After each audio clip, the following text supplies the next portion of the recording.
Hello hi दोस्तों क्या आप लोग कैसे होंगे।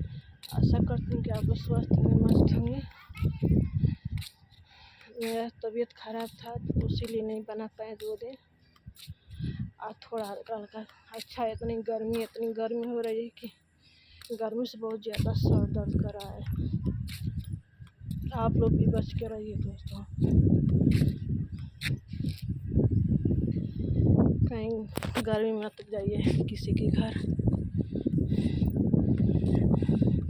आज हल्का हल्का हवा चल रहा है, आंधी जैसा है।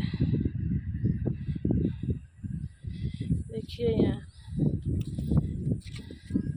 यहाँ ऐसी धूल है और कुछ नहीं, हरियाली। यहाँ बारिश भी नहीं होता है, बहुत कम बारिश होता है।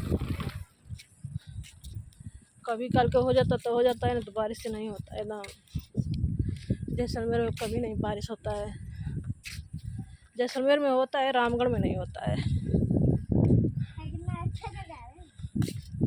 हम लोग मेन सिटी में नहीं है ना, जहाँ सुविधा है तहाँ पर है। यहाँ यही है ये दोस्तों की शांति है, कुछ का शोर उठू नहीं रहता है, एकदम शांति इलाका है। एक चीज़ कमी है, पानी नहीं है, बहुत कम पानी है। आप लोग तो समझ सकते हैं कि राजस्थान में कहीं पानी नहीं रहता है जल्दी, यहाँ पर और नहीं पानी है। अगर अच्छा लगा एक लाइक एक कमेंट जरूर कर दीजिए दोस्तों। Bye bye.